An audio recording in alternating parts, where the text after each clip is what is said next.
So let's say you have an old course and you're trying to move your materials and grades to a new section. What you would do is first go into your old course.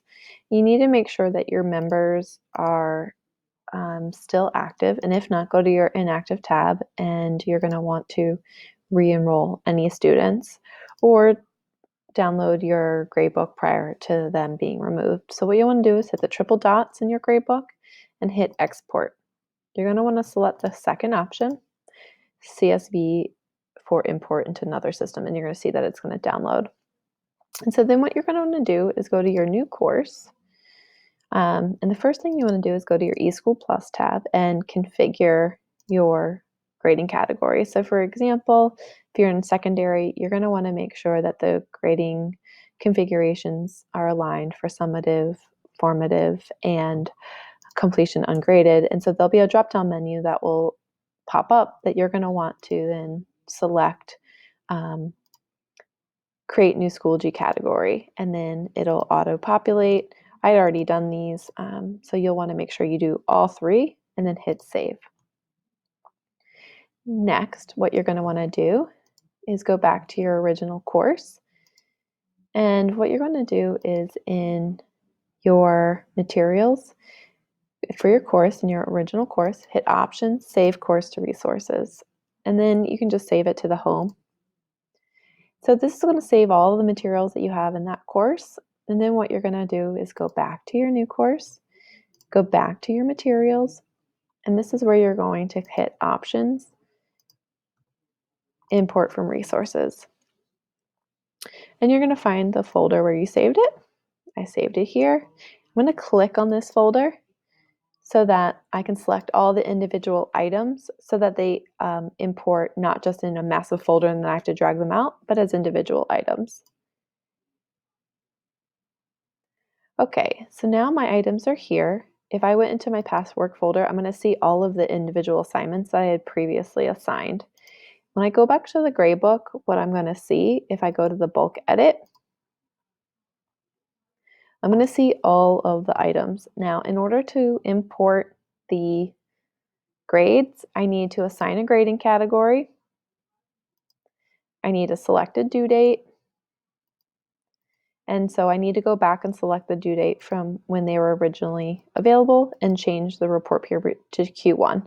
So my item should have a name, a category, a due date, a report period, and should be synced to SIS.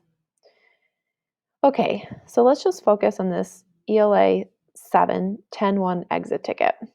Now, you're going to have to do that for all of the items that you ultimately want in your new gradebook. So now I want to go back to the gradebook. And I want to go to Q1.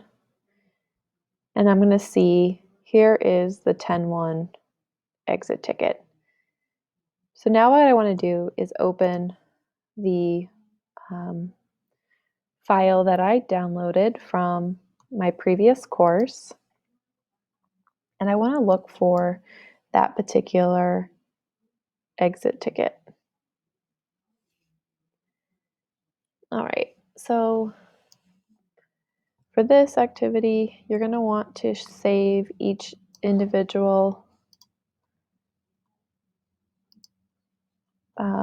assignment as a different file. So now get these other rows out.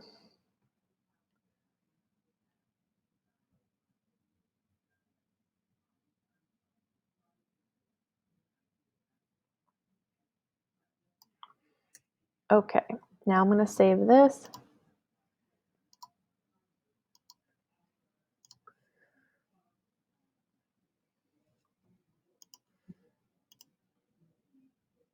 I need to still save it as a CSV file. I'm going to call it ELA 7-10-1 exit ticket so that I know.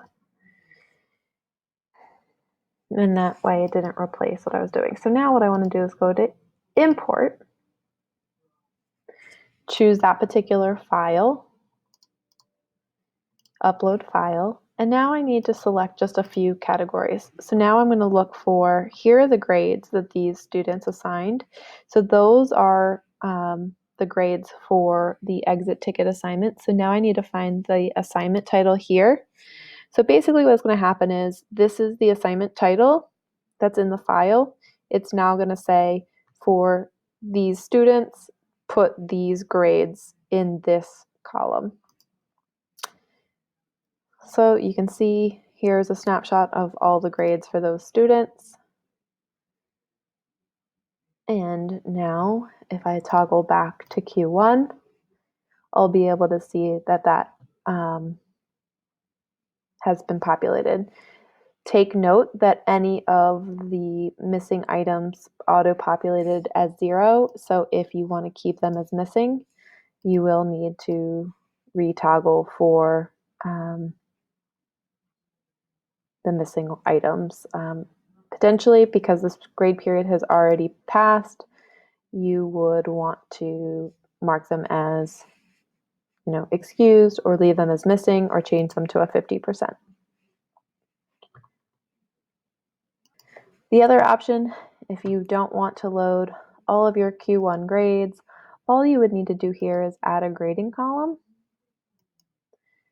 And you could put in RP1 final grade, and then date it for the last day of the report period, put it as a summative. It'll be the only grade that they would receive. And then that way you can manually type in so that their Q1 grade matches what was on their report card. And then you just keep their individual assignments and records elsewhere. You could then, delete these assignments that I've loaded. So that's another alternative way if you don't want to load all of your Q1 grades, but then that way the overall score for the student is accurate. So you can use this process to add individual assignment grades to Q1 or to Q2.